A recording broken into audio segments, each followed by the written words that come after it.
Selamat sore pada mata kuliah Mekanika Gelombang pada subbab materi Statistik dan Peramalan Gelombang oleh saya Aditya Anuyusafa dengan NIM telah disebutkan. Statistik gelombang seperti gambar yang kita lihat berikut ini adalah suatu pencatatan gelombang sebagai fungsi waktu di suatu tempat. Gambar berikut menunjukkan bahwa gelombang mempunyai suatu tempat bentuk yang tidak teratur dengan tinggi dan periode tidak konstan. Dari elevasi berikut ini menimbulkan pertanyaan, berapakah tinggi dan periode gelombang tersebut? Mengingat terdapat lebih dari satu gelombang dengan tinggi dan periode gelombang. Ada dua metode untuk menentukan gelombang, yaitu Zero Upcrossing Method dan Zero Downcrossing Method. Gelombang representatif adalah suatu pencatatan gelombang sebagai fungsi waktu di suatu tempat. Ini berdasarkan gambar yang tadi. Untuk keperluan perancangan bangunan pantai perlu dipilih tinggi dan periode gelombang individu atau individual wave yang dapat mewakili suatu spektrum gelombang atau bisa disebut gelombang representatif. Dari definisi-definisi gelombang representatif tersebut, yang paling banyak digunakan adalah gelombang signifikan HS. Gelombang representatif lainnya dapat dihitung berdasarkan gelombang signifikan tersebut. Berikut adalah gelombang representatif. Ini adalah gambar tabel dari pencatatan tinggi dan periode gelombang. Jadi ada beberapa kolom di sini, ada nomor gelombang, ada H atau ketinggian gelombang, ada periode, ada kemudian ada nomor urutnya, ada H tinggi gelombang yang telah diurutkan, dan T yang telah diurutkan juga. Nah, kemudian dari kolom 1 di tabel tersebut ada nomor gelombang yang didapat dari metode upcrossing ataupun downcrossing. Sedangkan kolom 2 dan 3 merupakan tinggi dan periode gelombang. Dari data tersebut kemudian diurutkan sesuai dengan tinggi gelombang. Ini tingginya diurutkan 1 sampai dengan 20. Dan ini juga diurutkan dari yang terbesar hingga yang terkecil untuk H dan T-nya. Selanjutnya, untuk periode gelombang mengikuti urutan-urutan tertinggi yang tadi, data tersebut dapat ditentukan Hn, gelombang maksimum, dan periode adalah H maksimalnya. Yang ada tertera di situ H maksimalnya 3,25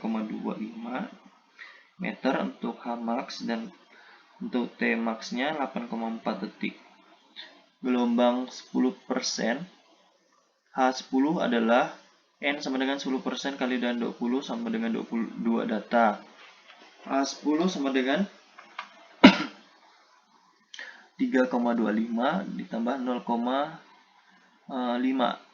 H10 3,5 untuk H-nya itu adalah nilai tertinggi, dan 3,05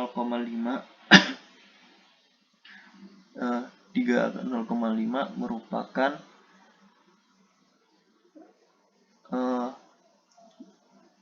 H keduanya, 0,5 sama dengan 3,15.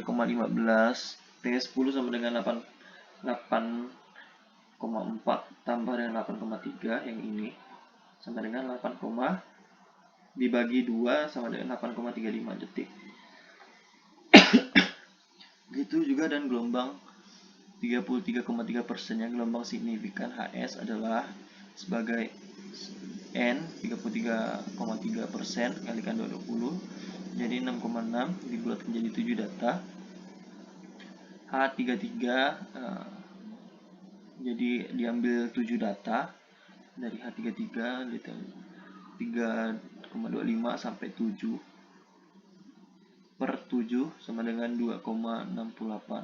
Maksud ini sampai 7, jadi kita hitung sampai 7 ini ya, berarti sampai 2,32. baru dibagikan dengan 7. Begitu juga dengan P33, untuk periodenya diambil seperti itu. Kemudian untuk gelombang 100%, gelombang ratanya ada N sama dengan 100 dikali 20 data, sama dengan hasilnya adalah 20 data. Jadi H100-nya, H ratanya, jadi diambil semua datanya karena 20 data ini. Jadi hasilnya 1,95 meter. T begitu juga. T100 sama dengan 6,6 detik. Distribusi tinggi dan periode gelombang individu. Ini merupakan gambarannya. Misalkan dalam suatu pencatatan gelombang, 100 gelombang individu. Baris pertama adalah tinggi gelombang N untuk setiap individu tinggi gelombang, dengan jumlah total gelombang adalah N sama dengan 100. Baris ketiga menunjukkan probabilitas kejadian gelombang, yaitu perbandingan antara jumlah kejadian gelombang dan jumlah total gelombang N per N besar. Berikut adalah gambar dari histogram distribusi probabilitas. Ini adalah gambar histogramnya. Ini adalah gambar histogram distribusi probabilitas. Ini ada distribusi probabilitas kumulatif. Ini distribusi probabilitas kontinu.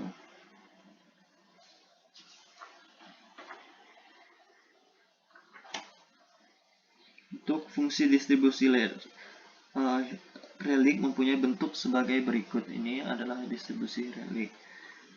Penelitian dilakukan oleh Longwood Higgins menunjukkan bahwa fungsi distribusinya sesuai dengan gelombang laut adalah fungsi distribusi Rayleigh. Berikut ada bentuk fungsi distribusi Rayleigh, di mana HRMS sama dengan akar dari 1/n sigma n i sama dengan 1 hi kuadrat. Rho PH sama dengan 2H per H kuadrat RMS sama dengan epsilon minus H per H RMS pangkat 2, di mana PH dalam kurung H merupakan fungsi densitas probabilitas, HRMS adalah tinggi gelombang root mean square, dan N adalah jumlah total data. Berikut ini adalah distribusi tinggi gelombang teoritis. Berikut adalah bentuknya seperti ini. Distribusi gelombang teoritis, mana adalah probabilitas kumulatifnya, ada skala tingginya. Selanjutnya adalah fungsi distribusi probabilitas. Sebelumnya adalah perkiraan, ini merupakan masuk ke perkiraan gelombang dan periode ulang, analisis frekuensinya. Masuk ke fungsi distribusi probabilitasnya, ada dua distribusi tersebut mempunyai bentuk berikut. Ada dua bentuk, adalah distribusi Fisher-Tippett tipe 1. Ini adalah rumusnya dengan rumus PHS kecil atau sama dengan HS sama dengan epsilon minus E minus HS minus B per A. Untuk distribusi Fisher-Tippett tipe 1, dan untuk distribusi Weibull P sama dengan P dalam kurung HS kecil atau sama dengan HS sama dengan 1 minus 1 pangkat minus HS min B per A dalam kurung kali K pangkat K, yang mana P HS minus atau sama dengan HS ini aksen, ada probabilitas bahwa HS aksen tidak dilampaui. H merupakan tinggi gelombang representatif, H aksen tinggi gelombang dengan nilai tertentu, A adalah parameter skala, B adalah parameter lokasi, dan K adalah parameter bentuk. Ada dalam kolom 5 pertama, tabel 5.4. Dalam data masukkan disusun dalam urutan dari besar ke kecil. Maka inilah ada rumus selanjutnya. Dari probabilitas ditetapkan untuk setiap tinggi gelombang sebagai berikut. Untuk distribusi Fisher-Tropsch tipe 1 adalah seperti ini. Jadi P HS kecil atau sama dengan HSM sama dengan 1 dikurang M kurang 0,44 per NT tambah 0,12 untuk Fisher. Untuk Weibull, P dalam kurung HS kecil atau sama dengan HSM sama dengan 1 dikurangi M kurang 0,2 dikurang 0,27 per akar K per NT ditambah 0,2 ditambah 0,23 per akar K.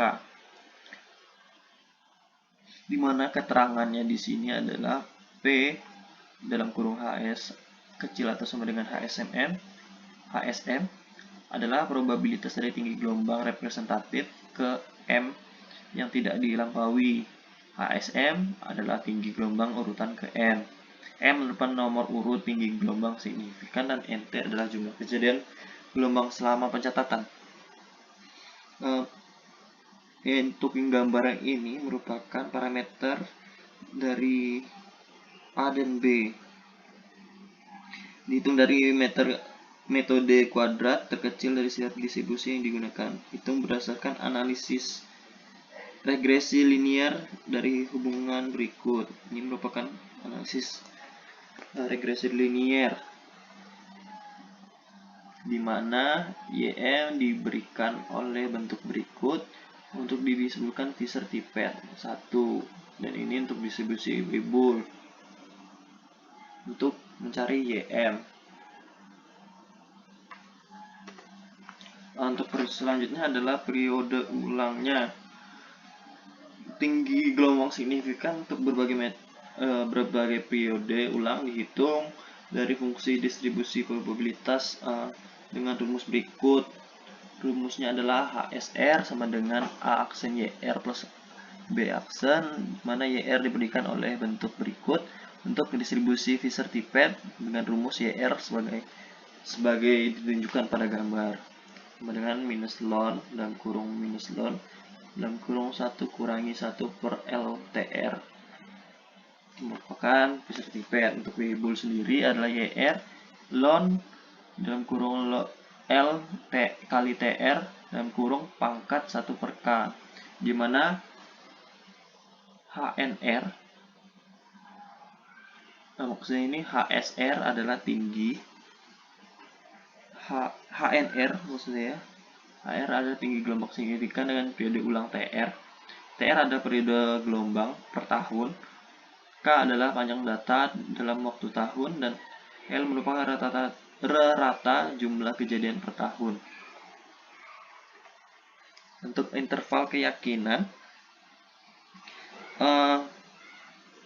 ini adalah definisi standar yang dinormalkan dihitungan dengan persamaan berikut. Dinormalkan omega NR sama dengan 1 per akar N dalam kurung 1 plus A YR minus C plus C ln V pangkat 2 pangkat 1 per 2. Ini merupakan rumusnya di mana KNR maksudnya omega KNR standar deviasi adalah standar deviasi yang dinormalkan dari tinggi gelombang signifikan dengan periode ulang TR, dan N merupakan jumlah data tinggi gelombang signifikan.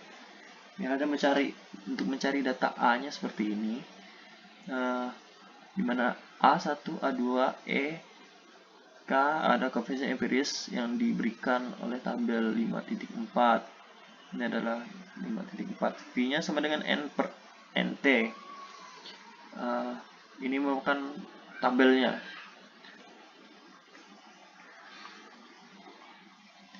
Berikut adalah pada tabel 5.5 adalah batas interval keyakinan tinggi gelombang signifikan ekstrim. batas interval keyakinan tinggi gelombang signifikan ekstrim ini sebagai pedoman pada tingkat keyakinan, batas interval keyakinan terhadap HSR dan probabilitas batas atas terlampaui. Ini seperti ini. Untuk yang keterangan tadi,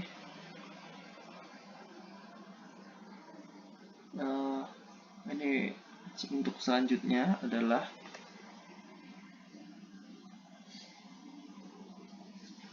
hitungan gelombang dengan periode ulang. Ini metode Fisher tipe 1. Ini bentuk hitungannya dengan ada 9 kolom. 9 kolom. Pada pertama adalah nomor urut dalam M. Yang kedua kolom 2 ada HSM-nya, ada kolom 3 ada P-nya, kolom 4 adalah YM-nya, kolom 5 HSM dikali YM, kolom 6 adalah YM kuadrat, kolom selanjutnya adalah HS, H atau HSM kurangi HSM dikurangi HSM. Untuk kolom selanjutnya adalah HSM aksen. Untuk kolom 9 adalah HSM dikurangin HSM aksen. Selanjutnya adalah sebelumnya adalah hitungan gelombang dengan periode ulang. Jadi ini merupakan hitungan gelombang dan periode ulang. Untuk selanjutnya adalah gelombang dengan periode ulang tertentu. Jadi ini ditentukan dalam beberapa waktu. Yang ini ada periode ulangnya. Ini ada 2, 5, 10, 25, 50 dan sampai dengan 100 periode ulang.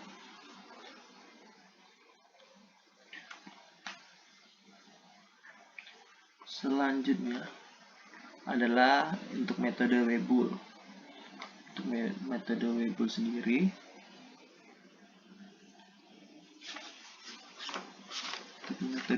sendiri, kurang lebih yang Tippett kurang lebih sama dengan yang Tippett, tapi ada yang membedakannya pada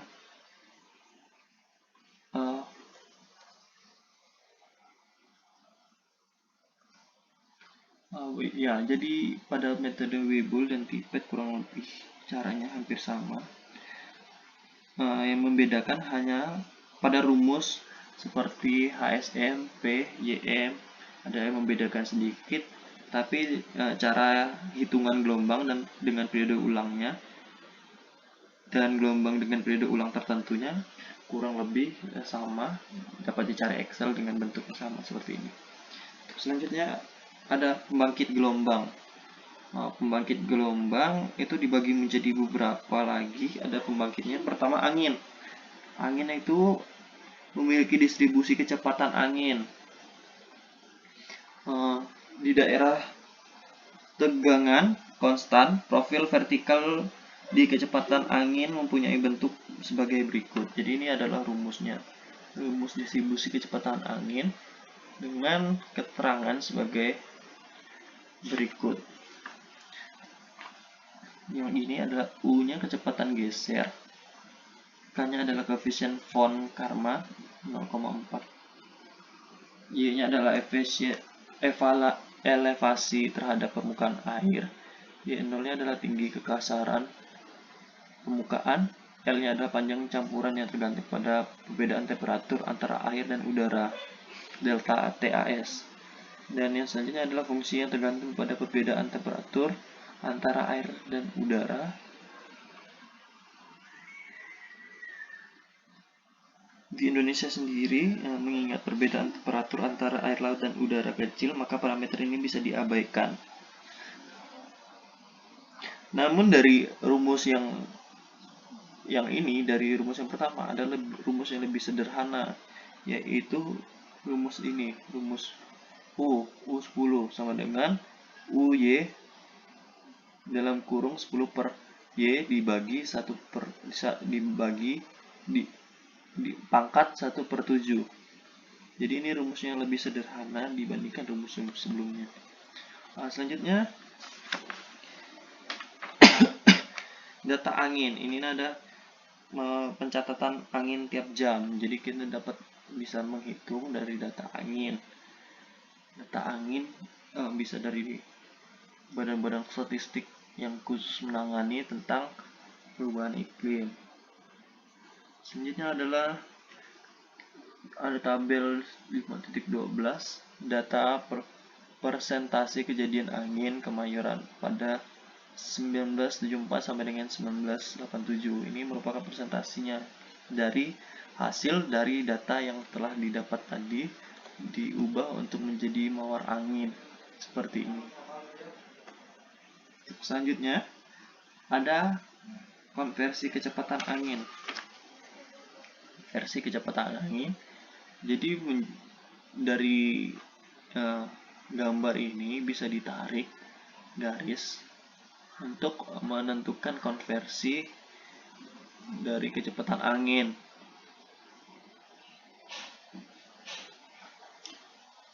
Di sini ada rumus-rumusnya, RL sama dengan UW per UL. Jadi bisa kita cari di sini dengan rumus dengan rumus U sama dengan 2,16 US pangkat 7 per 9, dengan US merupakan kecepatan angin yang diukur dan kapal atau dalam knot, dan U adalah kecepatan angin terkoreksi dalam knot. Fetch, selanjutnya ada fetch. Fetch dengan rumus sigma xi cos A per sigma cos A, dengan FEF adalah fetch rata efektif. Jadi ini untuk mencari fetch rata efektifnya, dengan keterangan XI adalah panjang segmen fetch yang diukur dari titik observasi gelombang ke ujung akhir fetch, dan A adalah deviasi pada kedua sisi dari arah angin dengan menggunakan pertambahan 6 derajat sampai sudut sebesar 42 derajat pada kedua sisi dari arah angin. Berikut adalah grafik ramalan gelombang. Jadi ini bisa dicari dengan manual, dengan tarik garis. Ada faktor-faktornya seperti faktor tegangan angin, UA-nya, dan ini adalah panjang fetch-nya dari yang telah diukur tadi. Nah, ini cara menarik garis untuk menentukan titik dari fetch-nya. Baik, terima kasih untuk perhatiannya. Terima kasih telah menonton video ini. Semoga video ini dapat memberikan manfaat bagi pembaca atau pendengarnya. Semoga bermanfaat. Salam sukses. Terima kasih.